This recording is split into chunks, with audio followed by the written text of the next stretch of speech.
Good morning. Take Good morning. Good morning. Good morning, everybody. Morning. We are back. We are back. We are back. The three musketeers of HR and recruiting are here. We are back, all three of us. It is myself, Adam Posner, Danielle Farage, and the man up there, the social media maven himself, Joel Lalji. And this is the HR Morning Show coming at you live every Tuesday morning. We're also a podcast. We are also on LinkedIn. We're also on YouTube. We're here every Tuesday. We are here. I'm here. Danielle's here. Joel's here. Let's get to it. Danielle, what's happening up there? What's going on? Nothing much, just hanging out in New York City, trying not to freeze. Burr. It's so UGG cold. season. I think we need a podcast of just Adam speaking in Valley Girl accent. Yeah. Hello. It's so fun.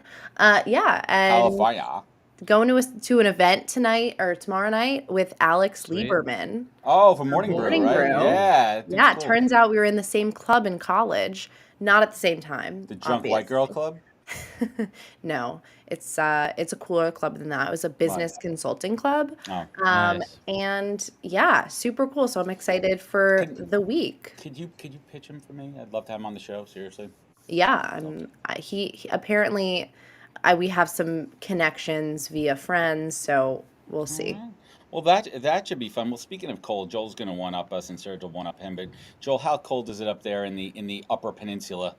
I'm not in the UP, but I am in Wisconsin. It is -9 degrees. Took the daughter to school today, and What's the freezing temperature of cheese? Freezing. It's -52. That is but yeah. But look, -9. But if it makes me feel warmer. I watched a YouTube video about the coldest place on Earth, and there was a lady that was like scraping ice for 8 hours a day, and she said that it was so cold that she can't even drink hot tea because her teeth will crack. So that's how I warm up. I know. Oh my God. That is terrible here. Well, folks, we have a lot to get to in today's show, but this show is not possible without you guys getting involved, getting engaged in the comments. Get in the comments. So head over to the comments there. We have a stack show today. I want to give a shout out to my man Torrin Ellis for filling in for me last week. And folks, you're going to see a lot more fresh faces on here. We're going to be rotating in and out. Joel, Danielle, and myself, we have a busy travel schedule coming up. We're going to try to bring the show to you live. We'll get to that in a little bit later. Sometimes we'll be here, sometimes we're not, but you'll always have three incredible hosts to bring you the latest and greatest in HR, TA, everything that's happening out there, events, and all that kind of fun stuff. So speaking of, you know what time it is? Headlines. It's time for headlines. Let's do it.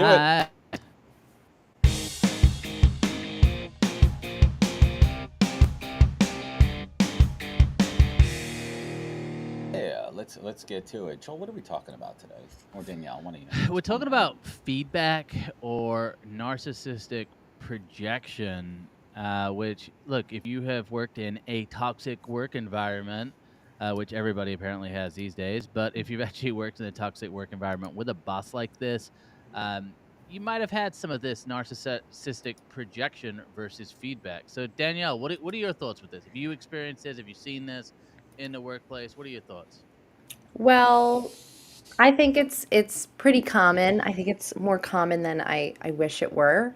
And I also think it is important for each person, if you're receiving feedback, to recognize that feedback is a choice in terms of how you accept it and how you take it in.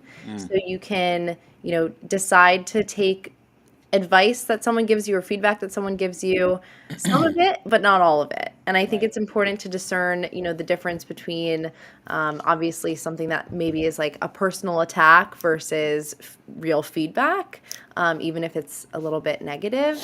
So I think it's important to have a good sense of self, have a good foundation of self-worth, but also to be open and curious to hearing what other people think. Yeah, I'm gonna spin this one. Generally speaking, feedback is a gift, and we're not talking about just performance reviews. But if someone takes the time to give you actionable feedback, someone you consider a mentor, someone you look up to, it's because they care. And not everybody is trained to give feedback the right way, right? Some people do it as a compliment sandwich, right, where it's compliment, negative feedback, compliment, right? That's one way to kind of approach it. I'm more of a radical candor type. And you also have to understand when you're giving feedback is to lean in with empathy until you truly understand how someone's going to receive the feedback. Some people are incredibly defensive. I know I've had my times of being defensive early on Mhm. in my career until I really understood what feedback meant and how to give it. Now, the art of giving feedback is also about being actionable instead of being completely subjective. And I think that's where the Mm. narcissistic angle comes in here with the projections. And again, it goes back to some people are just not good at it. Maybe they default to this way that may seem narcissistic, but maybe it's not because they just don't know how to give it. What do you think? Well, Heather in the comments said, "How you receive feedback is based on how you feel about yourself already. It'll Yes. either elevate insecurities or confirm strengths." So I think that's huge, right? I think sometimes we need to be self-aware enough to receive the feedback you said, Adam, which I think is huge. But what about you guys? Have either of you guys been put on blast, like in front of the team? Because that's obviously a Yeah. sign of Yeah. Yeah. That's I mean it's a that's tough one. Getting through. Well, it's different. I mean, we're kind of going a little bit left on this one, but getting thrown under the bus, nothing is worse. We're being scapegoated in a public place, especially when you're not prepared for it. There's nothing worse, and then you're just back on your heels, and then you get defensive, and it's just a spiral of awfulness. It's a tough one. I think that any workplace of any size should invest in feedback training, whether it Mm. be digital, remote, yeah. whatever. Bring somebody in who's an expert because that's how you grow as a leader, and that's how you grow leaders within your organization. The ability to give feedback is a core skill set of being a leader. Yeah, and I also think an important point to underscore here is that everyone has a different preference in terms of how to receive feedback, whether it be in person, whether it be on, via Zoom, whether it be in a quarterly or annual way as opposed to weekly or biweekly. And so I think it's also important to establish a cadence and a style that works for the person receiving feedback, and the person giving feedback. But also always ask the person who is receiving feedback how they prefer to receive it Yeah. before and provide an opt-in. Yeah, we'd love to hear from you guys too. But before we do that, I'm gonna jump in here. I want to give a quick shout out. Someone who just jumped into the comments here, my man Fred Sill. And for anyone out there, I'm gonna give you a little history lesson. Fred Sill is the dude who took a chance on me when I pivoted from marketing into recruiting. Let's He said, go. "I think this dude could do it." Almost a 10-year anniversary of me pivoting into it. So Fred Sill, I want to thank you. I know you're listening. Fred, thank you for believing in me. And that's another key trait of leadership. Believing in He someone and pushed you training them into into it, recruiting. and He pushed you in. he made me into a great recruiter. That I dude's love got that. some Legend. pizzazz in his style. Fred Still, Legend. good to see you out there, man. Is that LinkedIn user? Is that It who it might be, is? yeah. Yeah, It's yeah, LinkedIn yeah, yeah. user. Let's get that That, that's privacy that's settings. that's that's Privacy Joel's settings. Mine is still secret. LinkedIn user. That his secret name here. But Leah, let's hear what you have to say about that. Let's keep the show rolling here.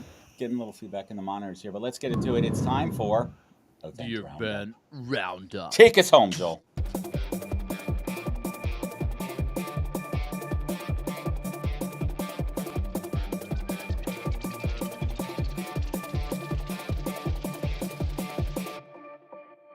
Transform 2025. We are super excited. We are going to be live. The three of us are going to be live at Transform. Get in the chat. Let us know. Are you going to be at Transform? If you are, we would love to meet you. We'd love to do some content. But we are super excited about Transform. And today, or not today, is it today? No, I don't know why it says today. But What's today?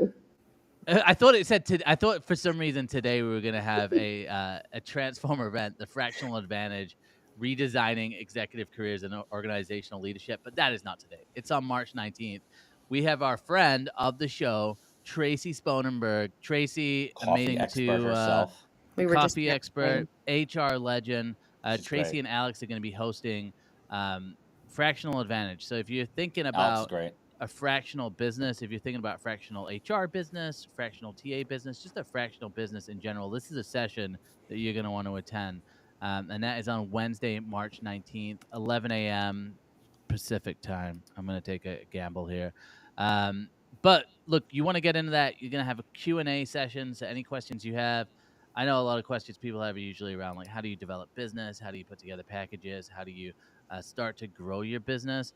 So if you're thinking about that, which I know a lot of people are, you're going to want to attend that session. I would go just to listen to them talk, No, the two of them. they know what they're doing there. They do know what they're doing. And the cool thing is I've seen Tracy build her business like publicly and just documenting the journey. So I think, which is also, and Alex kind of did a similar thing as well, which I love. And then we also have our very own podcast host, the one and only Paz is going live with Greenhouse. Tell us about that. Yeah, well, first of all three of us are going to be making a presence there in different ways and together as well. We're going to be doing the HR Morning Show, as we mentioned. We'll all have our own stage gigs. I will be on stage with our friends over at Greenhouse at 11 a.m. Pacific time on Wednesday, featuring my friends from Greenhouse, Ariana Moon and Corey Farrow from Okta. And we're going to be talking about future-proofing talent acquisition, how to elevate the candidate experience. So we're going to be on the expo stage at 11 a.m. Nice. So please come over and check us out over there. And then I will be recording the podcast live Tuesday and Wednesday afternoons. And we have a killer lineup of guests that I'm going to tease out. And we're going to announce some of those guests maybe next week. Love it, bro. Love it. Look, it's going to be good. And anyone out there, please head over to my page. I'm going to link you up if you want a discount. Still $200 discount. I think it ends this week. Guys, go to my page. Guys, Transform is the place to be. I'm telling you. Yeah. If there's one event to go to between now and the end of March, it's going to be Transform. It is the place to be. And the after parties, the side parties, the shenanigans, and it's at the Win, guys. The Win. There's no better place in Vegas than the Win. And you get to hang out with us. And Joel said he's not charging for selfies this year. No, I'm not. And hit us up for the discount codes because each of us have them. And I will also say, we know where all the parties are. It's not just. I know in the past it was very HR focused, which HR is obviously a big focus, but we also kicked off the TA. Talent Acquisition Network last week. So I kicked that off with Ginny from Aura and Tim from Chobani, and we are hosting talent acquisition conversations on the platform. So if you're in TA, if you're in recruitment, Transform is for you. So you got to get there as well. So hit us up, and you can join that networking group free. What else do we have? What else we got going on? Oh, you guys have some events coming. I might be heading to South by the week before, waiting to hear about that. I might do some pause content at South by down in Austin. I'm working that one out. It's a little off HR, off TA, getting back to some podcast roots with some entrepreneurs, some stuff there. But I'll be infusing some hiring questions when I talk to those folks. So I love it. I'll let you know if I'm going to be heading out to the AXT. And I figured out what is actually today. We have the CultureCon webinar. Do we need to simplify the employee experience? I think so. That is going to be after the show today at 9:30 a.m. Pacific time. So check that out. And then we also have the People Analytics Summit. It's with people who are way smarter than me, talking about things that are over my head. When they get into the numbers, well, we got 500 applicants, and it's stuff over my head, but it's not. It's probably at the level of most of our listeners. So People Analytics Summit, and that is hosted by our friends at Higher Road, and that is going to be February 26th to 27th, 2025 at the Old Mill Toronto Hotel. I don't know where that is, but maybe in Toronto. Who knows? Yeah, up at Canada. Serge could get us up to speed with that. But guys, we're excited. There's so many great events. If you are going to an event, let us know in the chat. We would love to hit us get up. some coverage on that as well. And maybe if you find me a Transform, I might have a T-shirt for you. T-shirt. Wow. There's going to be a scavenger hunt. Just walk in a Transform without a shirt, and then Adam will put a shirt on you. Yeah, that's a move there. But please hit us up in the comments. Guys, get out there. Get out there IRL. Listen, we know travel tight. We know budgets are tight. And try to find something close to home maybe. Try to make it work. There's so many great events out there, not just Transform. There's some other great events, local events. And just put yourself out there and make stuff happen. And if you're looking for a job, you're looking for maybe a new job, if you're already at a job, I mean, this is the best. Events are the best way to go. I was just telling someone, a close friend about this. It's like you got to get out there and you got to meet people. And if you're the type to be inside or to be at your job and just be a regular Joel. Regular Joel. I'm Joel. pretty regular. Get out of your comfort zone. Get out of your comfort zone and get out there. Not in negative 9 degree weather, but. Burr. That's Well, right. That's 40s. right. Well, hit us up I in the think comments. that's Tell us the where you're event. going. That is the event roundup for this week. So thank you to Transform.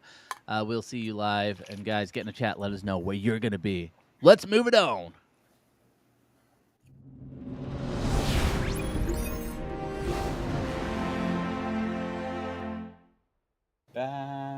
The Global Report. Hey, Ellen. Welcome Hi back. there. Oh my goodness. Hi, Adam. I feel like I haven't seen you forever. I know. It's been a couple of weeks. You've been off to España. How was that? That looked fabulous. It was fabulous. It was a great event. It was fabulous. It was wonderful. I didn't see much of Madrid though. See, that's the thing with a lot of these, and go back to what we were talking about for a minute before with the events too. Sometimes you're traveling far, and you're in a city that you kind of want to explore, and then you're stuck in the event space all day. Try to find those moments to step outside.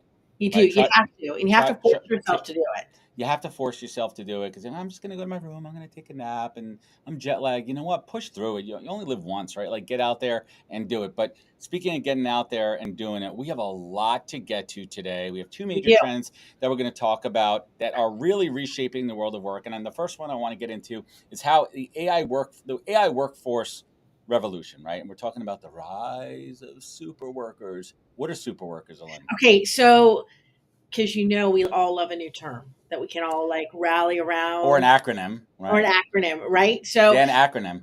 Exactly. This one's coming out of mass media. Financial Times coined it about 2 weeks ago, and it's really getting some traction. It's this term called super worker. Super worker. Super workers, right? Here's what a super worker is. A super worker is basically somebody who is faster, more efficient, and can get more done because they are leveraging AI, right? So it says, listen, super are you worker. a marketer? Cool. Glad that you're creative, but are you a marketer who knows how to use AI? Well, then you're a marketer super worker.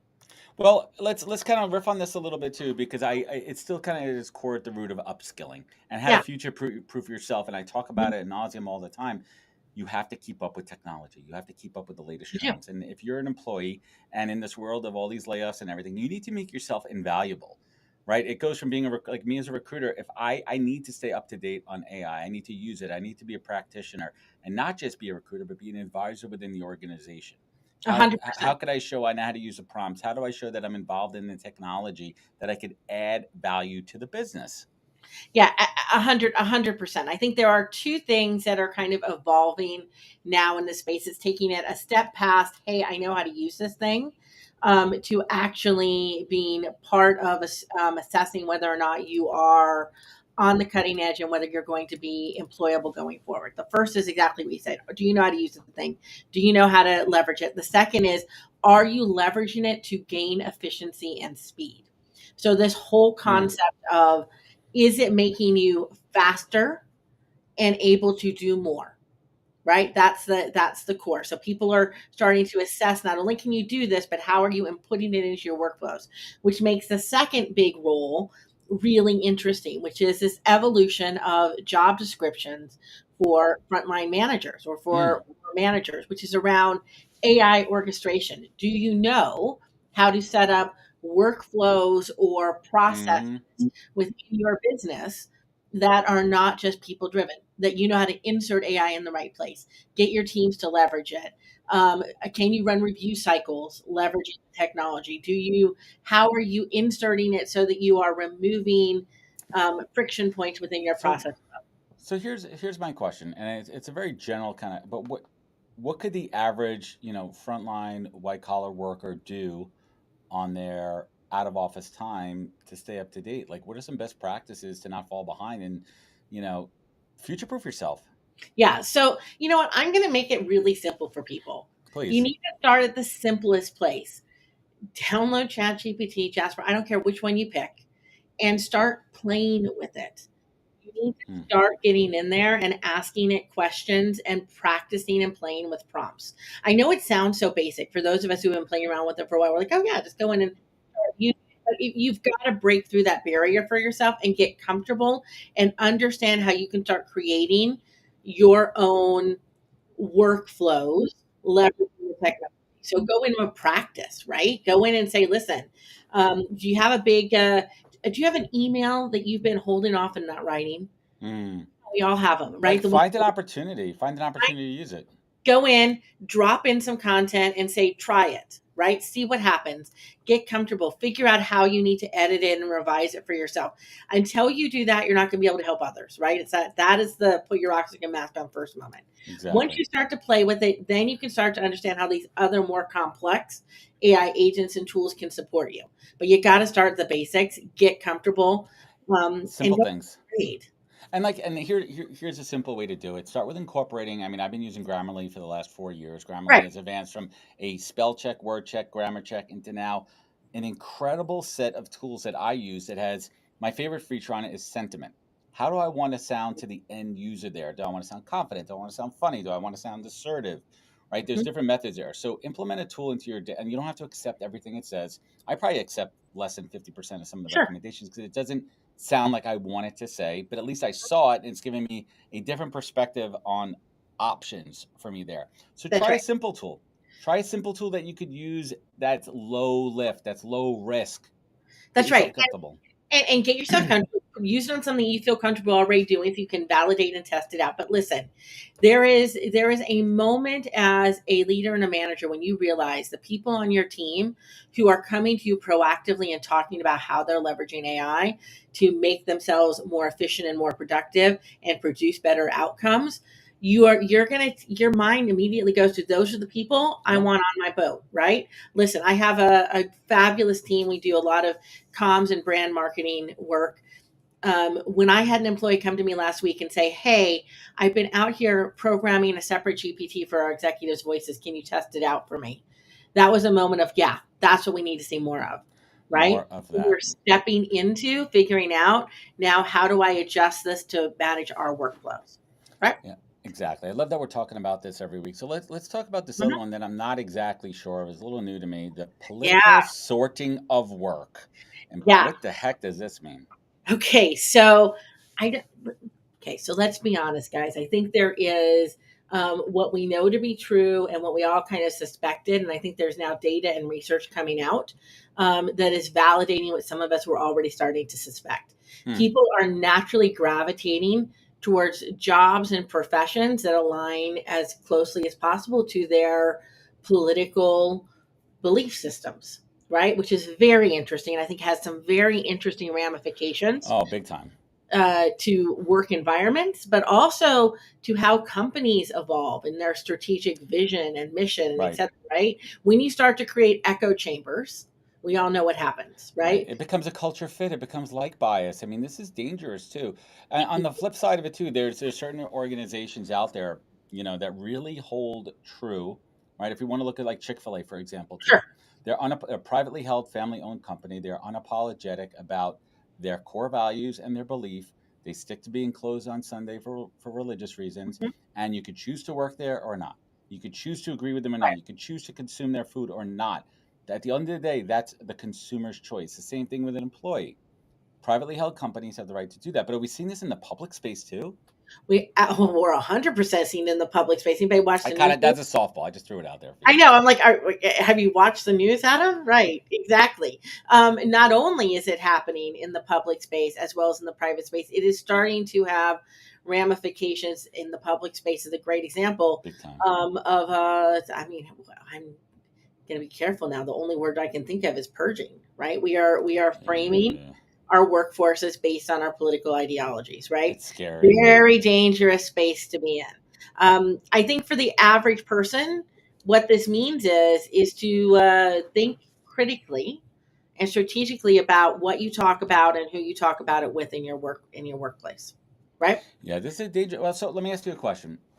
Say you've been an employee for a couple of years at a company and you Mhm. start to see that they're starting to be more vocal politically, maybe behind the scenes, right? And now you feel, I don't know if threaten's a word or offended or it's not right.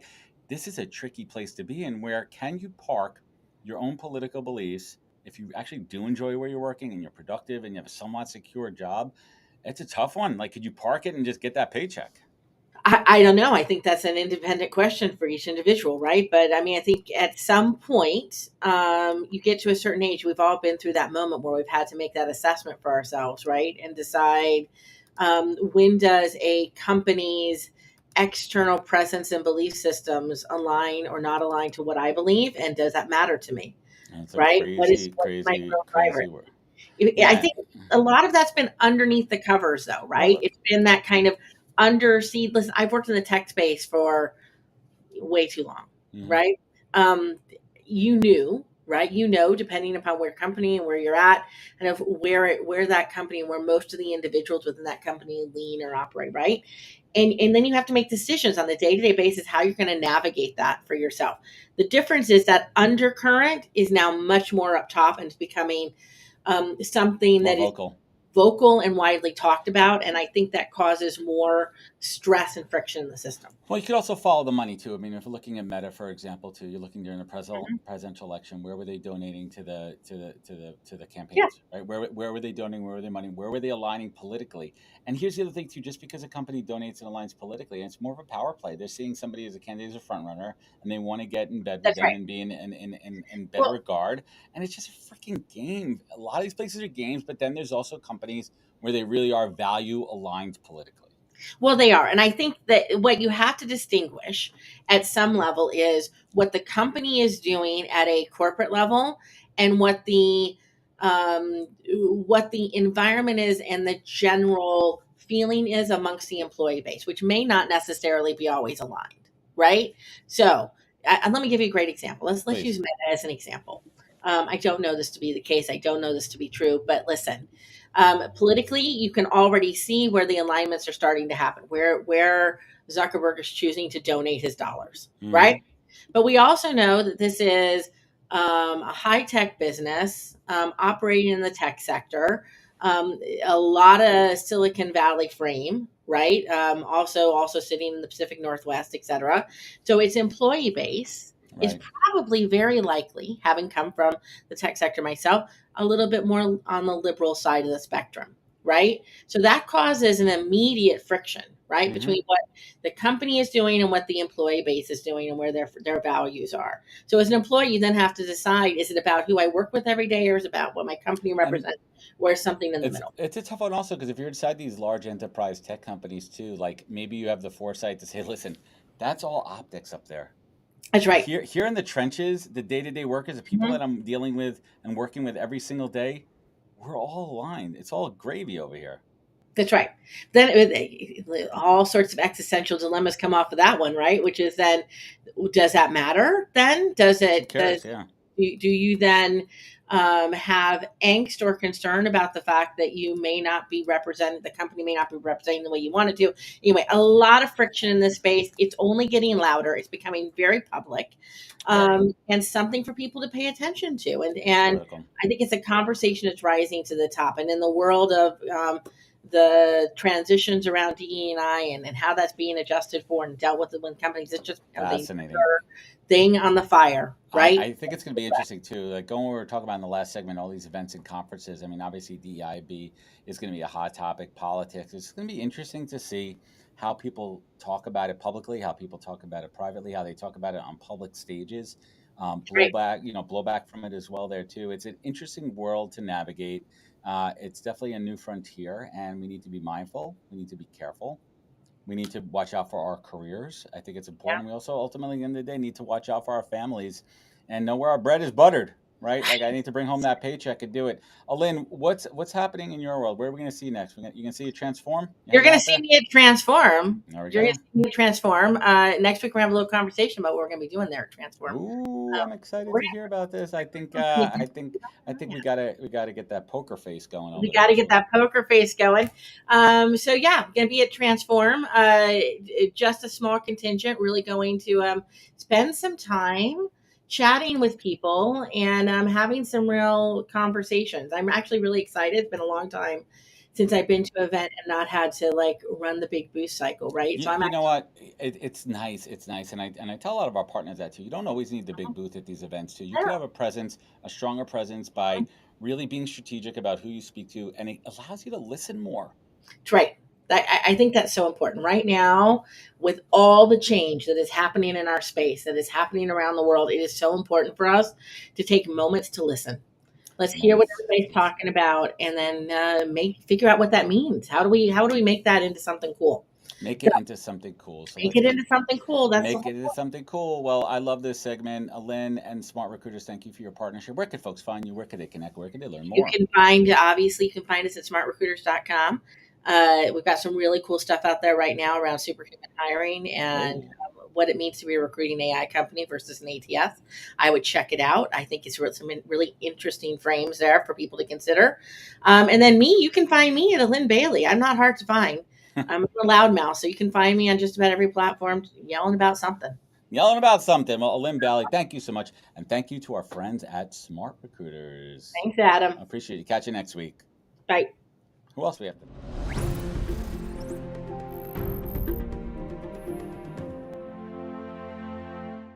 QR code. Oh, All right. wait, I Well, gotta get huge. my shirt on here. Get your yeah, that's right. Anyone got the red shoes? Danielle, you got your red shoes? I got have red my shoes on. ERIN slothies. And I got the hoodie. Look, it's like a fashion show over at ERIN. But Yeah. we want to give a massive shout out to our sponsors, one of our sponsors of the show, ERIN. If you guys don't know, ERIN, leading employee referral software. Believe it was 1 million referrals last year, which is Wow. unbelievable. And I always say, look, happy employees, they should be your best recruiters. If you're not seeing referrals, that's probably a culture issue. But the referral system is also difficult to manage. So ERIN makes it really, really easy to track, to reward your employees, to incentivize them to make referrals as well. All of it is huge. So if you are curious about what ERIN can do me a favor and scan this QR code. And they have a white paper which shows a couple of case studies, some of the work that they're doing. Definitely want to check that out. And if you're wondering where you can see ERIN, all you got to do is look around. And if you're at any conference and you see red shoes, just look down on the ground. And if you see red shoes, you know that ERIN is in the place. So massive shout out. And they have received new leadership awards too with G2, which is huge. So check out those awards and download your copy of the QR code. So massive shout out to ERIN. And guys, if you are looking to get one of your sloths, are we still giving away sloths, Adam? What's the deal with that? I think I don't know. Production team, we're still giving away sloths. I'm gonna have to check with Mike and the gang over at ERIN. If they might have ran out of sloths. I don't know if the sloth factory is still open. I feel like Mike always has sloths around. I feel like he just pulls them out of his back pocket, right? Oh, you get a sloth. You get a sloth. Everyone gets a sloth. Sloths, and they're the best, all right? I've seen the sloths in action. But guys, check out ERIN. We want to give a massive shout out. And if you haven't checked out the platform, go check it out. And we are delighted to be partnered with them. So let us know. And in the chat, let us know. Do you have the red shoes or a sloth? Do you want some red shoes and a sloth? Let us know in the chat, and we'll have Mr. Evan White get a hold of you. Yeah. We'll have both at Transform. Lots of sloths. We'll have both at Transform. So massive shout out to ERIN. Go check them out. I think we're getting a phone call.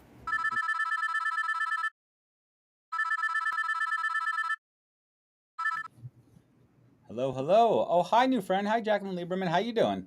I'm great, Adam. How are you? I am doing A-OK. Welcome to the HR Morning Show, new friend. Yeah, I'm very excited to be here and to meet you fine people. We are fun for the most part, right? I've been seeing some of your stuff, and it's kind of like I want to be in the room with you, but you know. Well, this is second best. So, do you prefer? Can I call you Jackie or you Jacqueline? It's really Jacqueline. Okay, we'll stick with Jacqueline. My mom calls me Jackie. We'll stick with Jacqueline. So, Jacqueline, tell us who you are and what you do best. Sure. So I am Jacqueline Lieberman. I'm a brand strategist. I have my own consulting company called Brand Crudo. I grew up at ad agencies, my whole career, and 6 years ago decided to go out on my own and start my own strategy company and haven't looked back. And really what I do best is helping my clients find what I call their raw truth. And I know it sounds so serious, but it's really about helping companies find their distinct position and then use that in marketing. And that's what I help them do. Interesting. And then how does that translate into the world that we live in here with the HR and TA morning show as far as finding your brand truth, and how does that relate to candidate experience, current employee experience? What does that look like? Yeah, absolutely. I think a lot of people, what happens is, they have branding and marketing in a box, and it doesn't trickle into the rest of the company. And that's obviously a huge mistake, because when I talk about brands and brand DNA, and that's kind of how I really go about my whole point of view, is getting to a brand's core DNA, because it's really about, just like people, every brand has their own story and their own DNA, and how they were founded, why they were founded, Mm. the problem that they're there to solve. And what that does is, when we define what that is and then tell employees who happen to be the best sounding board for what this DNA is meant to be and who it's meant to serve them first. And they need to be evangelists of this brand DNA concept before it even goes out to marketing. 100%. So it's all about the values, it's about their principles, it's about what makes them tick. Jacqueline, I come from your world. Prior to getting into recruiting, I spent 15 years as a strategist and I was an account guy. I was a No way. strategist in the New York City ad space, working in different agencies. So we speak the same language. And that was always the thing, is how do you create like buzzwords versus authentic experience? And authentic is one of Right. those buzzwords too. But what I I mean know. is, like, you get a group of especially, like, we are external consultants, an agency per se. How do we even know the values of a company that we don't work at? Right? Like, Right. how do you get to that truth? Let's talk a little bit about your process when you work with a client to understand what their values are and really have true corporate self awareness. Say, hey, this is what we think we stand for, but this is what everyone's saying. And how do Yeah. we bring those two worlds together to really say, I know we speak about X, Y, and Z in our, our notes over here, but we're not really living that truth. Yeah. So that's a great question. And that actually is one of my favorite exercises that I do in workshops with clients. So, of course, every strategist has an exercise that is around company values and brand values. Mine in particular is about saying, let's just kind of list out Mm-hmm. what everybody thinks your core values are. And then what starts to happen is that, you'll have 20 of these buzz terms on a wall, and then you start to ask them, okay, well, now I'm starting to see a lot of overlap, and there's really like 5 that actually matter. So then we start to talk about those 5, and I say, and say transparent is one of them, or quality. Every company has Right, but high what's your quality. differentiator, right? Everyone's saying the same thing. How do you stand out? Otherwise, you're swimming in Exactly. a sea of sameness, right? Yes. So I say, okay, if this is important to you, and we're talking about transparency, for instance, I need you to tell me a story about when you have exhibited, and your company has exhibited, an example of transparency or high quality. And then all of a sudden they'll tell a story about an example and an anecdote about when they exhibited a quality control issue, and they got Mm. down to the heart of it, and then somebody else chimes in and says, oh yeah, what about that time, and blah blah blah. And then the next thing you know, it starts to give them context around what quality really means for that particular organization. And that's when you start to get the true context and differentiation for them, as opposed to just saying quality everywhere. Well, let's transpose and kind of put it in the context of our world. We were talking about the events we go to before, and I'm sure you've been to a million industry events too. And Yes. we talk about the word curate, right? That's another buzzword too. We're curating the guest list, we're curating the Yes. experience. But let's talk about, like, especially at a conference, how do you create an authentic brand experience and truly highly curated versus just a random happy hour? Oh yeah, absolutely. So last year I developed a new offering to my clients, and it really kind of spurred out of a need. And the new offering is called the Anti-Focus Group. The And anti-focus group. I love it. the Anti-Focus Group. And really what it is, it's high-end dinners that are designed for a sponsoring company to invite 10 hand-selected prospects, basically their ideal customers, Right. to join in this elevated dining experience that's moderated by me. And the reason why, and you talk about curation and authenticity, is that it really is about unlocking what is truly on the minds of the people who matter most to the company. which is their ideal customers or their existing customers, frankly. And it really started with this really understanding that traditional research or even happy hours, to your point, or you could sponsor a golf outing, you still don't really unlock. You might be giving them a great experience, and sure, that's true, and you get a halo effect to Right. sponsoring a golf outing or a happy hour, but no one's there really asking the pointed questions, and you're not getting the answers that are way beyond, It's more top of you funnel know. branding, those type of Yeah, sponsorships. and it's basically about, instead of asking a safe question and getting a predictable answer, what we start to do around the table is like we start to ask actual deep questions that are like, you Yeah, know, yeah, go ahead. let's give an example of that, right? Let's take us through one of your experiences, and I'll have a hypothetical here. You have Yeah, a client in the automotive space, for example, and they're bringing together, again, the marketing team, the automotive space too. Like, I'm just making it up, whatever. Um, sure. what Give us an example of one of those deep probing questions that you're going to ask at a dinner, where it's going to give you those insights. At the same time, you're not so much really putting people on the spot to divulge all of their inner secrets. Yeah.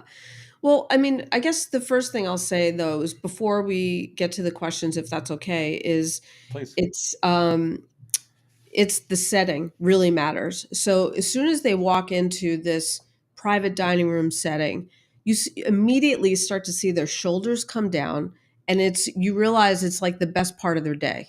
Right. They're immediately treated like VIPs. They come sit down and they're like, "Oh, okay, this is really I could like kind of start to relax now." And then what that does is starts to open them up to having this honest dialogue. So, for instance, if we ask things like, if somebody shadowed you for a day, what would surprise them most? Mm. Or one of my favorite questions, and I would love you to answer this, Alan, to say something about what's something people assume about you, Adam, that isn't actually true. You What know, is what it, that I could actually be serious at times. that you could be serious at times. So people, I think that there's sometimes an outer perception to the brand too. I mean, that's kind of how I come off. I come off humorous. I come off a little New York snark and angle to it too. But when it comes down to business and in certain conversations, it can get real serious here, and serious in a good way, productive serious, strategically serious. right. Could also add some levity and comedy and just keeping things. I like to keep everybody in a good mood and a good vibe. Hmm. Yeah. So that then would start. So if you said that around the table, then somebody else would then either build on that, or they would add context, or they might ask you a question and say, "Do you hide behind humor? Is that Right, something that you do to offset something else?" And then next thing you know, we're starting to talk and and it gets get deep. deep, right? So I think the thing that I love most about doing these dinners is that we don't just get, it's not a question asked and an answer. You get stories, you get Hmm. anecdotes, and you get memorable context. And what that does, that's like the gold that Of CMOs are course, looking for in their real truths. marketing. Yeah. Right? They want And the real truths. They don't want some like just generic focus group truth. They want to hear deep deep insights. And going back to something you said before, I mean, I've been to my fair share of these events too, both professionally and socially too, within different men's group and other activities I'm involved yeah. with. Is strategic icebreakers, right? Thought provoking icebreakers that are going to Yes. give you a real look inside of somebody and who they are, and also give someone an opportunity to see how vulnerable and open they want to be early on. And that kind of sets the tone for the entire event.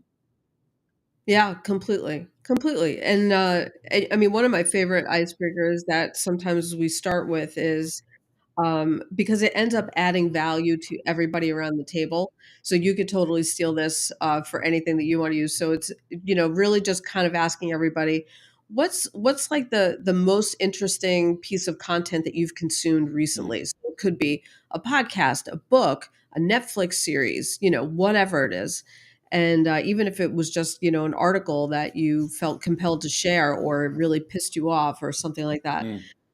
And then so what happens is, with 10 people around the table, everybody's sharing something that ultimately gets captured. And then I'll email that to everybody because either they might remember or they might not. And they'll be like, what was that movie that somebody said? And but it just ends up being like a really nice icebreaker discussion point, and people end up getting value as soon as they get there, which is nice. Jacqueline, in your space and the work that you do, where do you see the biggest challenge to overcome when working with these brands too? Are they trying to sometimes infuse your agenda too much? Are they not willing to let go of quote unquote control and let you do your thing? Yeah, I mean, so I think a lot of it is the what I call like the shiny object syndrome. So the reason why, I like to focus on brand DNA is because once we nail what that DNA story is and what it's rooted in, I tell my clients you could literally plan once and then you could pivot off of that forever, Exactly. at least 5 years. I mean, at the very least. So, what that does is grounds your communication, whether it's a marketing campaign, a LinkedIn thought leadership, whatever that is, it'll ground them in the same North Star, if you will, year after year after year. And just because it's a calendar year doesn't mean it's all of a sudden we have to reinvent ourselves. Or it's like, Right. oh, how do we talk about AI? And it's like, well, you're a cereal company. Why would you talk about AI? Yeah, it doesn't So, align with anything that you need to speak about. So Jacqueline, what's on your plate for this year, trend wise? What do you think is going to be the big standout trend when it comes to marketing insights? yeah, I mean, I think, I just mentioned AI, and I can't help but say that it's still going to be a topic this Of year. course. But I think the thing that we find with, especially with B2B marketing trends, is that uh, with any trend, there's usually like, the flip side of the trend. So marketing automation through AI is a big topic right now that companies are like using AI to practically spam their ideal customers, because All day they're like, long. it's easy, it's fast, it's, all of that. And I think the what's going to happen this year is the flip side of that. And there's going to be more bespoke experiences. There's going to be more handwritten emails. There's going to be more like of these anti-focus group dinners and other types of curated, authentic events that are going to be on a smaller scale as opposed to big, broad, broadcast. Yeah, I think that's on trend too. Well, Jacqueline, this has been a fantastic conversation. And where could folks find more? Where could they learn? Where could they connect? Yeah, absolutely. Well, thanks for having me, by the way. And so people can find me on brandcrudo.com. You can find more about anti-focus group dinners at antifocusgroup.com. And I'm on LinkedIn. So I'm all over LinkedIn. Anybody can find me there. I'm not hard to find. Connect with Jacqueline Lieberman. Jacqueline Lieberman, sorry. Thank you so much for joining us, and please come back to the HR Morning Show later this year. We'd love to continue the conversation and hear what you're listening to and what the senior leaders are saying. Jacqueline Lieberman, everybody, thank you so much. Thank you, Adam. Bye-bye. It's time for us.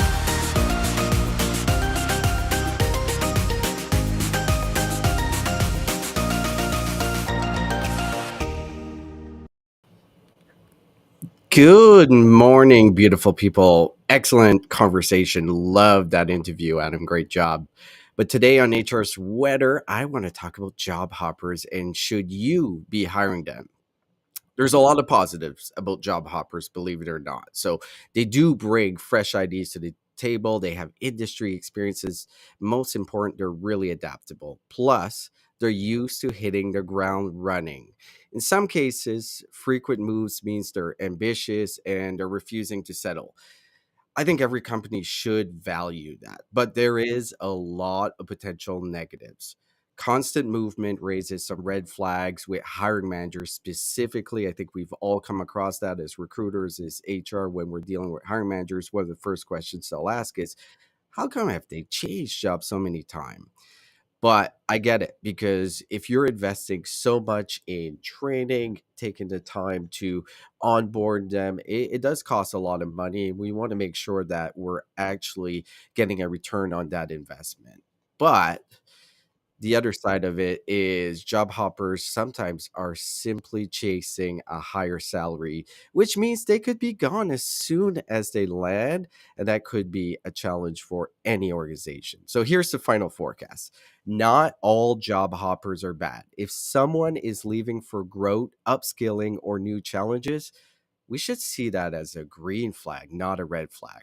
But if they jump ships every time the wind changes, you might be hiring a flight risk. And I think you have to be aware of that. So before you pass on any job hoppers, dig into the why. I think it's critical to understand why they're looking at movement, what has been their career trajectory. And as recruiters, as HR folks, I think that's our job to really dig into that.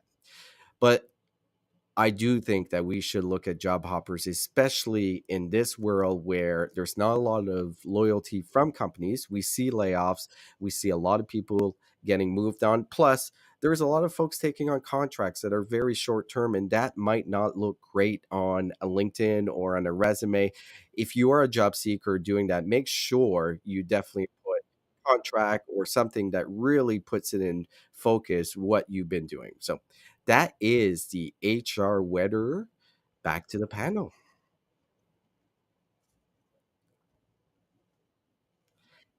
Hello. Come on, guys, join me. I'm waiting And we're for back. you. There we go. Hello. Yeah. There he is. Oh, so by the way, I just looked at the weather and I lied to you guys before the show started. I said it was minus 11 Fahrenheit. It's actually minus 17 Fahrenheit Oh my Burr. God, here in Alberta, Dang. Canada. It's that's wild. really, really cold. Dang. Well, I have a hot take on the job hopper Spicy. Spicy. conversation. I actually am doing a video with a brand coming out soon about this exact topic about loyalty. And the question is job hopping a smart career strategy or is it a lack of loyalty? Hmm. And I think that when you are an employer and you're asking this question of, well, why did you job hop or why did you go from place to place? I think one of the important considerations is like really to listen to that why Yeah. and to understand if you as the employer can help alleviate that concern of theirs if that's your special sauce as a company. For Hmm. example, I didn't, for the reason to be, I didn't have a clear career path or really understand my place in the company or my trajectory. If your company is specifically good or bad at that, I think that's a determining factor in terms of Yeah. whether or not you should hire that person, because it shares, you're able to really get that insight into what they're looking for in the long term that would incentivize them to stay, because at the end of the day, it's all about incentives. Adam, what do you think? I mean, I'm totally with you on that one. It's a tricky world we live in, right? Where we have to always, we say it all the time, we have to lead with empathy too, but really you need to understand everyone's individual circumstance Yeah. before you come to judgment. Joel? Yeah, look, I think there's levels to the job hopping game. So I a lot of times I talk about strategic job hopping, and what that is where you get a job, you work it for a few years. The idea is to get a promotion in that job, and typically what see is you see some sort of pay raise, but it's usually not the same pay raise that you would get externally. So I Yeah. think if you're continually Is what it seeing is. promotions, and then you're doing it, strategically every 2 to 4 years, it is a good way to increase your salary. But the other thing to keep in mind is, are you giving up equity? Are you giving up profit sharing as well? So I think it could depend. What I can say is I have seen the opposite, which people don't always talk about, and that is loyalty coming to kind of bite people. Yep. Yeah. Where maybe you stay at a company for 15 years and then you leave. I've seen hiring managers say, "Well, hey, they're not as desirable because maybe they don't have the same experience." So I think I, it's subjective, and I think it's going to depend on the hiring manager, but it can have its benefits. It can have its drawbacks as well. I think there's one other thing that we have to talk about here, and those of us that are recruiters in the room, some people job hop because they're not good performers. Hmm. And I Yeah. think as a recruiter too, that we have to find ways to suss out if someone's an actual. Because listen, at the end of the day, let's just talk like statistically, not everyone's an A player. I've been there before too. I've been let go because of performance, because I didn't do the job that I was hired for. And that's why I'm quote unquote job hopping too. And if we're an external recruiter or an agency recruiter and we got to deliver a quality candidate that our reputation is staked on, we need to suss out if that person, the reasons why they left their job. Now, any good candidate's going to have a good story or optics to put on top of the reason for job hopping or job leaving or whatever the hell you want to call it. But at the end of the day, it's our job too to see if they are qualified and good for that role. In the same breath, it's important for the hiring manager to dig in and see if this person is worth their salt and they really understand what they're talking about. And that's usually done by strategic interview questions. Easy. Give me an example of what you did, not what the team did. What were the results? What was your contribution? And listen to that story as best as possible. And then there's also back channeling, which none of us are. None of us on paper, none of us in public are going to say that it's acceptable. And I'm not saying it's acceptable, but it happens in the real world. Really? Especially in certain industries where it's a tight-knit community, where people are familiar with the other companies. Of course, they're going to ask how that person was. But you have to ask multiple people to remove biases. Adam, quick question. Do you, in your intake, do you ask the question to hiring managers, what do you consider job hopping? So there's two sides of it too. I do ask that question.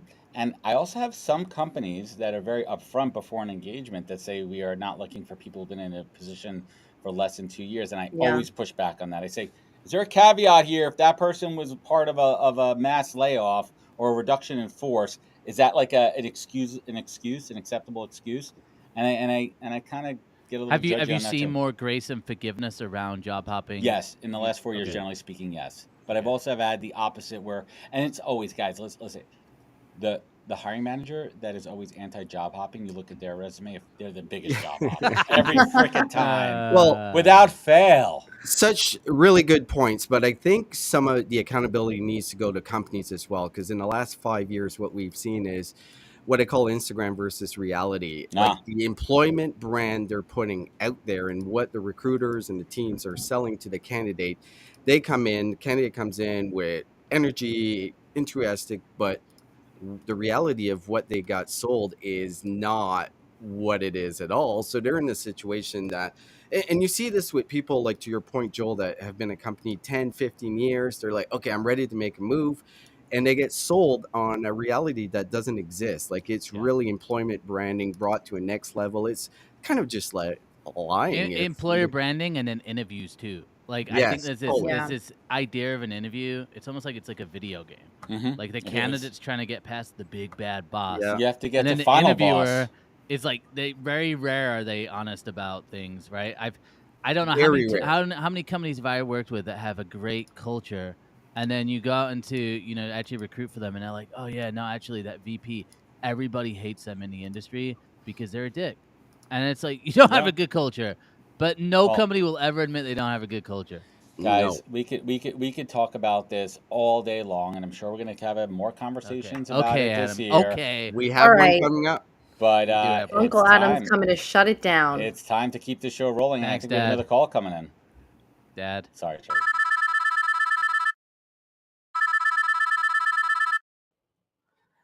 The phone's ringing. Who's there? Denise. How are you, Denise? I'm good, Serge. How are you? This is a great conversation. Yeah, well, we brought in an expert to just further this conversation. So last week, first of all, let's introduce you. So Denise, you're the host of Talking TA, and also you're the CEO of Top Source Talent. You have a fantastic podcast. I was on last week with Brian Fink, and we were talking about this exact subject, job hopping. Mm-hmm. One of the terms that the brilliant Brian came up with was smart hopping. Tell the audience what you think is smart hopping. I think smart hopping, for one thing, could include the gig economy. The gig economy, of course, is going to always be with us. And quite truthfully, if you look at my resume, I've been in this business for a long time, and I don't look like a job hopper, but I have been self-employed for most of my career. So I've got my company name, and then I've got the companies that I've supported. So I think, somebody brought it up, I think it was Adam, the way you present yourself to a company and explain yourself and explain your job changes. Whether the thing is, though, is the gig economy, the U.S. workforce does not expect the same level of loyalty as, for the gig economy as they do Yeah. for employees. And there's just a different attitude about it. Yeah. So I think as we move forward, smart hopping is going to be being able to interview well, being able to persuade and convey your value as an employee if you're going for a full-time position. The worse you are at interviewing, the more your resume is going to hurt you. Yeah. But if you're able to, provide a good message to convey your value again, I think that it's not going to matter as much because people are going to get to know you as the person you are. You'll be able to explain your changes and why, because of course that's the big thing. And of course, somebody else too mentioned about checking references. Provide really good, substantial references, not references that you've only known a year. I mean, I have had candidates provide me references of people they've known 1 or 2 years instead of Yeah. maybe somebody they've known, 7 to 10 years. Provide good references so that when the recruiter submits your references then to the company along with your resume, your references stand out and that they speak for you as well. Yeah, I agree completely. I think you bring in a good element of gig and contract work has been a big change that we've seen in the last 5 years. I think we're going to see it even more often. So we are going to see people be in jobs or contracting for shorter amount of times. When you look at their resume, it's going to look like they're job hopping and not. And I think this is to your point where you should get really good at interviewing, explaining exactly the situations to alleviate those fears from the hiring managers. The other side of it, when you talk about smart hopping, I think it also means that you're being very strategic in how you're moving to the next job, right? Like if I'm seeing Right. someone that is, say, a VP of sales, then a CRO, then a CEO, and that's a progression, and it takes him 2 years to get to each level at different companies. I get it. I think that's smart hopping, in my opinion. Exactly. Well, and we talked about it the other day too. There's a lot of changes that are happening in companies. And Yeah. so the loyalty to stay with a company, especially if there's like a threat of a layoff or a merger, that type of thing. And you guys were talking about some employers don't want to see resumes of candidates with less than 2 years at a particular company. But again, if that company is going through a merger, or that company is going through an acquisition, and they're going to be pushing out a lot of people, people will start looking regardless of how long they've been with the company, right? So that's another form of smart hopping.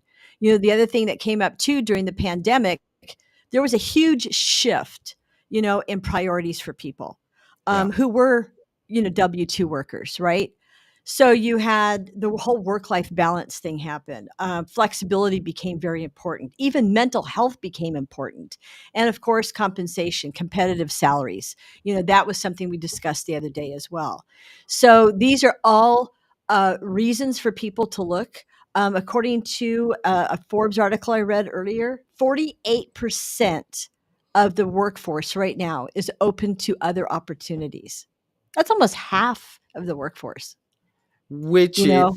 kind of goes into what the Great Resignation was just a couple years ago, where those numbers were even higher. But if you think about 48% in context of just the last 50 years, that's insane. That's a really high It's number. And it kind of highlights the importance of retention, making sure that your employees are happy, you're giving them the tools to be successful, because we all know how expensive it is to replace an employee. The hiring, onboarding, recruitment, all of it is really expensive.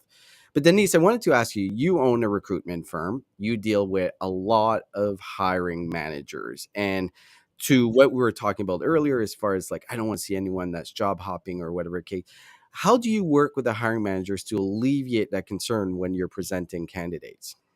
Well, first of all, when I interview the candidates, again, I'm digging into, the reasons for their position changes. And oftentimes you can defend that candidate really easily. Yeah. I'm not going to present a candidate who gives me some flaky answers. I'm going to present a candidate who's giving me some solid answers on why they've had job changes.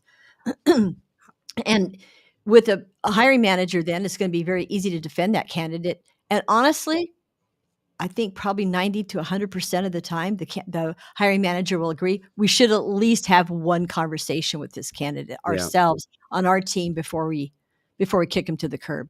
Well, Especially if you're coming out of the same industry or a competitor. let's look at the flip side. So how many times do you come across candidates when you're talking to them, you're like, they are flaky. Like, how do you deal with that? Basically, I try to be very honest, and I let them know, number one, they're going to need to redo their resume, and they're going to need to highlight any positions that are literally contract or gig economy positions. But also, there's a lot of time people will list positions where they've been there like 6 months to 9 months or 8 months or whatever case may be. I tell them, get rid of it. Get rid of that position off your resume. Oh, interesting. And if they're worried about gaps, I tell them remove the months and put in just the years. Because if you're really seriously looking for a position, you need to reframe yourself. And so I try to do a little coaching because I let them know this isn't going to happen here. So I offer some coaching and send them packing. As Adam was mentioning, some of the times job seekers are job hopping because they're not that great at their job, right? Do you think that happens? And like, what do you do in that case? Like you say, being honest. Obviously, it's pretty hard being honest, being like, hey, you suck. And that's why you've been changing jobs. But do you come across that? Yes, I came across it yesterday. There was a guy that I spoke to. He was looking for some coaching, and he had spent a lot of time in the military, and he's trying to transition into civilian work. And he's struggling working with corporations. So I offered to give him some coaching, and I was honest with him. I said, you need some career coaching and some counseling, and oftentimes too, employers, if people are bad employees, oftentimes the employers will offer counseling internally, with what is it, their ERP programs. HR might have, some, options for them. But there was the book that I mentioned this book the other day, and it's a really good book. It's called The Employee Retention Bible by Matt Reed. And there's a chapter in there about that. What do you do with employees that are not good? You have to, of course, put them on some sort of performance plan, give them a warning, that they're not doing well. Give them an opportunity, see if there's something else in the company they could be doing, especially if they're a likable person.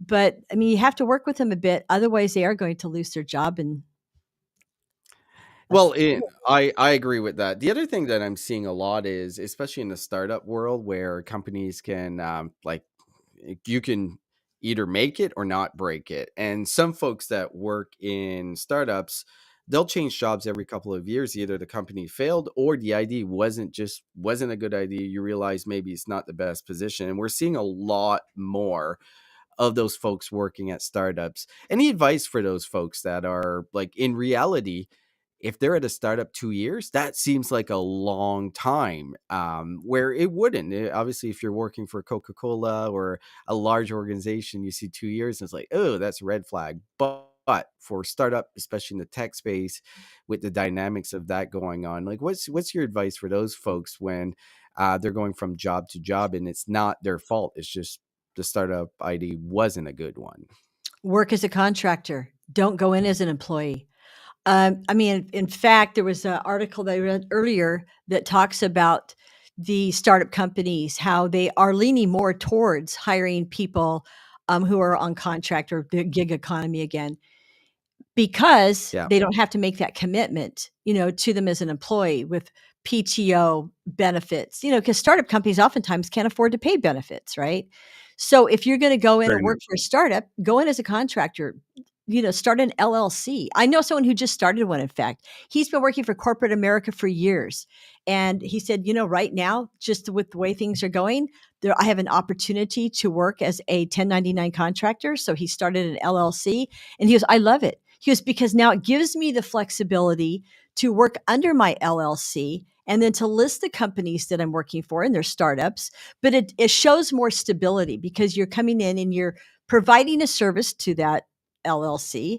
And if the company makes it, great, you stay, then, changes your path. But, if you are going to be moving from one company to another, you're going to show more consistency if you are working as a contractor under your own little umbrella. Denise, fantastic insights as always. I recommend anyone watching this to check out Talking TA podcast. Yeah. It's got heavy hitters coming on the show all the time. It's a very interesting podcast talking about everything about the world of work, but focus on talent acquisition. Denise, if anyone wants to get a hold of you, what's the best way to reach out to you? Oh, I'm on LinkedIn. My podcast again too is talkingta.com, and my top source talent website is topsourcetalentlc.com. So anyway, I'm in Phoenix, Arizona. So right now I'm on Mountain Time until the end of March, and then I'll be back on Pacific Time again. I guarantee the weather is probably nicer than it is pretty much anywhere else in North America. So Denise, thank you for joining me. Thanks, it's Serge. always a pleasure talking to you. Thank you, Serge. You too. Appreciate it.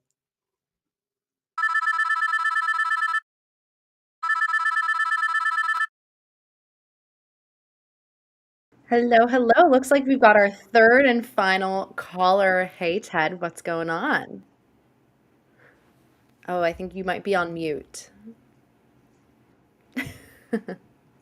Look at that. Our producer friend put me on mute, and I was waiting for them. Didn't want to overstep. Hi, everybody.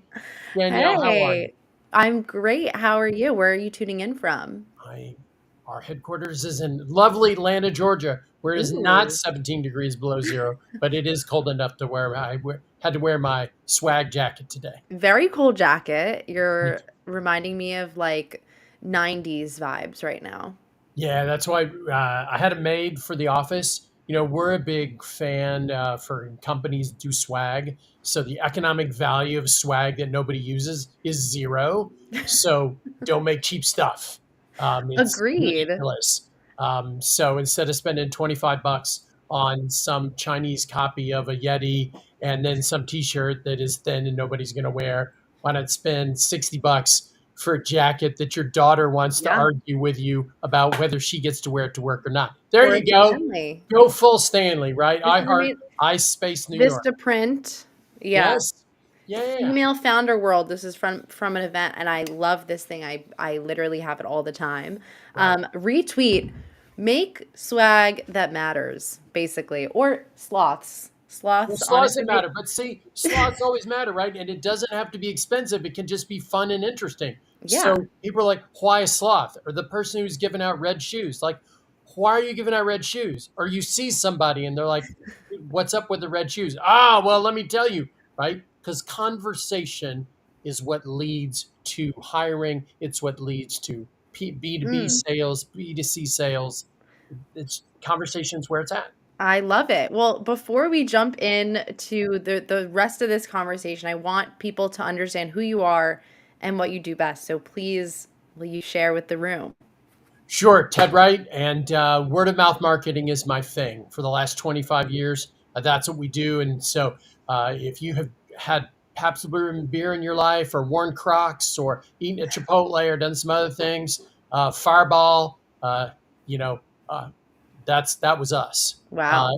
In concert with a lot of other people, in the brand and outside. But yeah, we get basically, you take small things and make them big, or you take big things and make them global.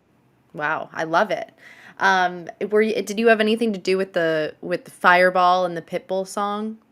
No. So excellent point. So that happens after Fireball becomes a thing. Right.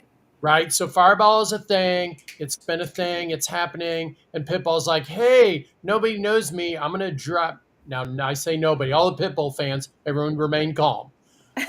But generally speaking, on a global, at least US-based, Pitbull had not had his moment yet. Right. And so he glommed onto that thing because that had a cool halo that can be created through interesting conversation and stories that are authentic, interesting, and relevant. Yeah. And let's double click on that for a second. And let's talk about how do you think things do get sold in the US? I think there was a study that said that 8 out of 10 people trust people like themselves. Can you provide us with a little bit of context there? So there's a great PR firm up in Chicago called Edelman, and they do this thing called the Trust Barometer.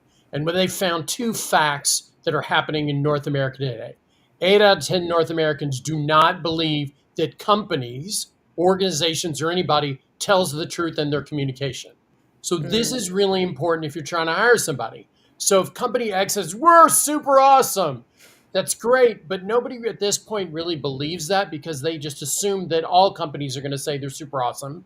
And in their experience, some companies have said they're super awesome, end up being Enron, and they weren't super awesome. Yeah. So that was like, okay. But when you're 7 out of 10 of these same North Americans trust other people like themselves to tell them the truth about products and services that they love.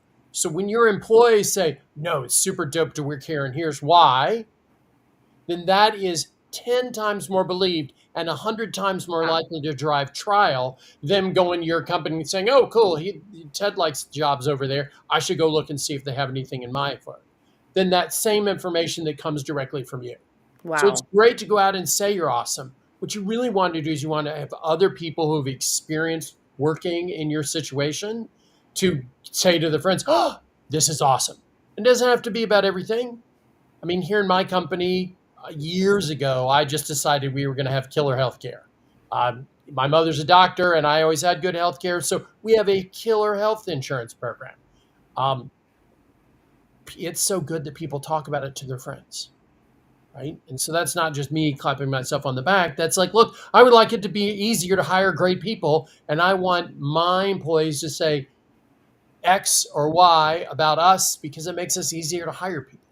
Totally. And at the same time, it gives you a specific secret sauce, right? And you'll attract those types of people that might want really great healthcare. And that's a great thing. Right. Or really great healthcare is a signal that this company probably cares about me as a person. 100%. And then they come in and it's like, and here's all the other things we do. And then when our employees are talking to potential hires, like, yes, and we love this about working here. We have a particular process that we go through that everybody says is just the most favorite thing they do here. And everybody gets to participate. So It opens up, right? You have to have social proof. You have to have a thing, and you have a thing that is really authentic, interesting, and relevant, then people will talk about it. And if it's authentic, interesting, relevant, if it has AIR, if you like to remember acronyms. Love it. And so thinking about that, from your world, from the HR world, from the recruiting world, thinking through how I make this decision here and what that says about me as a company and how that helps me hire better people, retain more people, whatever KPI you're trying to get for. It's really important when you remember that people talk, and people talking to each other is the most trusted source by an order of magnitude, if not 2 orders of magnitude, than anything else a company does. Right. Let's talk a little bit about one of those words, which is authenticity. Okay. Right. I think as you mentioned, people don't necessarily trust that brands are telling the truth. And what I think about when you say that is, yeah, you don't have to be talking about how awesome your company is all the time. You could also talk and highlight stories like, what does my day in the life look like? And what is the actual experience of working this job or at this company? And what are the high seasons? What are the low seasons? I was talking to my friend, Phil Kirshner, who formerly worked at McKinsey, and he's really great on LinkedIn. You should follow him. But he and I were going for a stroll on the Upper West Side a few weeks ago, and we were talking about this kind of the cadence of work. That's often lost and not really necessarily sold to people as something that they should consider. And so I think it's important to, of course, highlight the things that are awesome about working for your company, but also the authentic story of what are the biggest challenges? What does, as I said before, what does a day in the life look like? And what are the high and low moments of the year in case you plan on taking a vacation when it's actually earnings season. Right. So when we think about this, we think about the difference between authenticity and truth. And our little line that we have running around in our head all times is truth is the language of lawyers and politicians, and authenticity is the language of friends. So when you and your buddy from McKinsey were walking on the Upper West Side, you all were just talking about. It's like, Danielle, the people don't really talk about cadence. And during earnings season, you can't take vacation. So if earnings season is in the middle of your kid's spring break, if you work here at this company, you'll miss spring break. The cool thing is that there's nothing to do in July. And so everybody just goes, so you can do 3 weeks at the beach. Well, you need to talk about that stuff. And that's okay, right? There's 330 million people who live in North America. Wow. So you don't have to be right. You just have to be authentic. You have to say, look, this is what it is to work here. If you think this is dope, come talk to me. If you don't, this is not the place for you. And I have kids, so I went to the University of Chicago for business school. So I have alumni coming to me all the time, says, Ted, you did consulting. What is that like? It's like, okay, here are the 4 things you really need to know about consulting. Boom, boom, boom, boom. And they're like, well, that sounds great. And I was like, and here's the other 3 things, 2 of which your spouse has got to really know.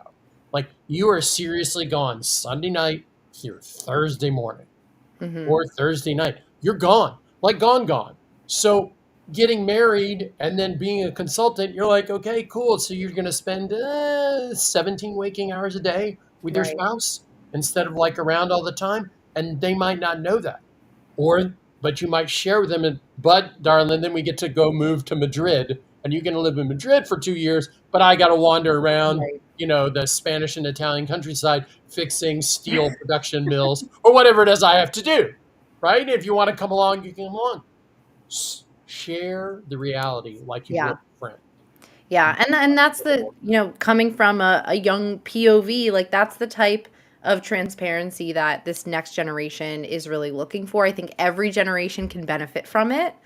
And I think that Gen Z is coming into the workplace and the reality of work is so different from what they've been sold that they're actually calling out companies and saying, well, this isn't cool, Yes, for sure. So my son is 22 and he's about to graduate. So I'm seeing all these videos. And the one where the people are literally crying and saying, I didn't know, I don't even have an entertainment budget. And as somebody not just about to graduate, you could be harumphed and like, spoiled kid. But basically, look, that was their life. And that was, as you point out, that's what they were sold. TV shows. Now, should we think that a show on Disney television is like it is to be in the White House or like it is to be a job? No, we should not. But when you're brought up with that, that's kind of what you think. And then you get in the world and it's like, bam. You're like, damn, I've got $8 left a month at the end of the day. Do you have any idea how much, Netflix cost? And your parents like, sure, we know. You've been living here. Now this bill is yours, right? You're $100 a month just in your subscriptions, or plus now people are like, I got to cut stuff, or I got to share my cell phone plan, health insurance. Not a lot of people really understood how much health insurance cost. Yeah. So I felt bad for Gen Zs. I mean, all the ones that come here, I'm like, look, all right, this is just what it is. And sometimes they ask me about, well, why is health insurance so expensive? I'm like, here, I have a broker. Our broker comes in once every 6 months and he explains health insurance costs to everybody. Yeah. And he asks all the questions. And afterwards, pretty much nobody's mad.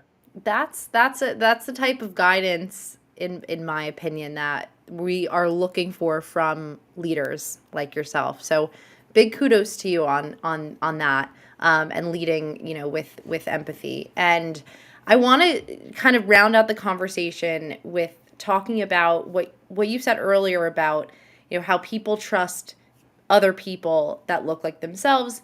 And, I'm a creator.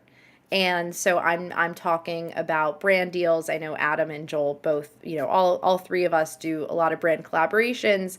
And I'm curious, I went to an influencer dinner like last week and we were kind of talking about this question of integrity when it comes to, why am I doing this brand deal? Is it for the short term? Is it for the long term?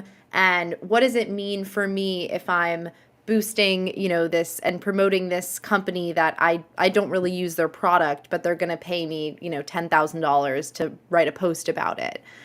So I think there is this question of integrity, right versus wrong. Like people are starting to kind of wake up a little bit and be more be more conscious of it. What do you think, as as a marketer or as a professional in this industry, when it comes to that influencer kind of integrity piece? So I'm pretty hardcore about the integrity thing. And I'm hardcore for a specific reason that should live in the soul of the creator. If you blow your integrity with your audience, you're done. Right? There is so much competition, and you got to be out there. And the next person who's going to take your slot is in the 9th grade right now. But in 10 years, they're going to eat you for lunch. And so that's just the way the system works. There is no gatekeeper. It's just straight up the market. So there's no producer who lives in Hollywood that nobody can meet. So kind of acts as a firewall for you getting fired. So you can do 9 seasons of your TV show instead of 2. Like, all that stuff is gone. Yeah. Right. So integrity is your lifeblood. And as a consumer of this stuff, everybody knows, just speaking for all of America right now, which of course is super dangerous. Everybody who watches every creator out there knows when the creator is faking it. And that just kills the vibe. That's not what you're here for, unless you're straight up watching wrestling or whatever. It's fascinating to me. My son is a big fan of Mr. Beast. So he's like, Dad, come watch this TV show. And I'm like, I don't know. And then I watched 2 episodes. I ended up watching all the rest of them because, look, the people behind there said, look, this is how people act. We're going to do these games. And if you're interested in business theory or game theory, you're like, oh, wow, Prisoner's Dilemma. Look how they're doing that. And look at how they're doing it this way. So it's like, no duh. But he's like, look, it is what it is. People are going to cry. People are going to be mad. They're going to be mean to each other. We're just going to let them do it. Right? We're giving people choice. And what's interesting about that show is, how do people make those decisions? That's the interesting part of that show. Will they or won't they? They show up on the island. I don't know if you watch this, but he brings 100 people to some private island and says, hey, so here's the deal. Somebody here will win the private island. If you decide to leave, you will get up to the next level. If you don't leave and you don't win the private island, you're out. Like 80% of the people bailed and like 22 people stayed or whatever. And then they had some, quote, SEALs. I don't know if they're really SEALs. There's some kind of operator jumped out of a helicopter and they're like, run, because they're going to shoot you with paintballs. And the last person who's shot gets to win the island. And I'm like, That's crazy. So super cool, but so obvious, right? Very authentic. Yeah. And if people give him a hard time about this and production values and all the rest of that, he's like, sure. Okay, then they're not going to watch. Who cares? There's 330 million of us. Right. You can make an audience, dude. So just do it. So authenticity versus truth. And at the end of the day, like, if you're upfront about, hey, like, this wouldn't be possible without our sponsors, right? Like, people don't necessarily mind a cold pitch. But when you're trying to fake it, that's when that authenticity just goes down the drain. Yes. What we say in our office is, nobody minds to be marketed to. Mm-hmm. Everybody hates to be lied to. Yep. And even if it's like, well, they're not really lying. They just didn't tell you the whole truth. Okay. So please refer to all the ethicists for the last 2,000 years. That is a sin of omission versus a sin of commission, or whatever a lie is, or leaving stuff out. Nobody minds being marketed to. Yeah. Everybody knows that the NFL is free. You get to watch TV for free and watch the football games because every 9 minutes there's a television ad. Right. Everyone's cool with the contract. But don't fake me out. Don't say, hey, buy my subscription. And oh, by the way, now we're going to drop in commercials like 2 years later. Like, dude, that wasn't the deal. Yeah. Right. Well, Ted, this has been a fantastic conversation. I am curious, how could people find you, connect with you, learn more about what you do? Danielle, I'm all over LinkedIn. It's really easy to find me. It's simply Ted Wright. And from there, you can burrow around and Google Snoop and find all the other places I am. But come see me on LinkedIn. Come see me in Atlanta. We're always eating good tacos somewhere. So holla at your boy, and love to see everybody out there. Sounds great. All right. Thanks, Ted. We'll see you soon. Thanks you, Danielle. Bye. Bye. Love to see your boy Ted out there. Yeah, he's cool. All right, what a show today, guys. Good one. Good one. That was a fun one. We had Adam's Twitter. crinkling M&Ms in the back. That was my I don't know highlight. how that was happening. My mic was down. Thank God. Highlight of It was my just day. like I just looked down. Adam's head is to the ground. He just crinked. Yeah, we got it. M&Ms. Are you crashing yet, Adam? No, I am good. So let's bring the show home, everybody here. We want to thank our friends over at ERIN. Big shout out to Mike and the team. They got their big planning meeting. So hopefully they're eating plenty of M&Ms and staying warm up in Pittsburgh. And please, it's not just the HR morning show. We have a lot more to offer, guys. Check out the Alder Hour, Mondays at noon Pacific time. Stay tuned for Hire Her, a Talent Collective podcast. That's Wednesdays at 11 PST.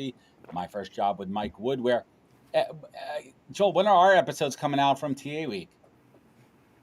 Dude, I don't know, man. Ask Mike. Ask Mike. And from the desk with Jada Montemanaro, that's Fridays at 11 PST. I think I'm joining her show later today. That's going to be pretty cool. And you want more Purple Acorn? Head over to purpleacornnetwork.com. Find us as a podcast on Spotify. Tune in. Tell your friends. Share on social. Let's keep the good times rolling. Catch us here every Tuesday morning. We'll be back next week. Tuesdays, 10 a.m. on the East Coast, bright and early on the West Coast. Find us, connect with us, learn more, get involved with the comments, be good to yourself, be better to others, and we are out. Have a great day, everybody. Bye. Bye. Take care.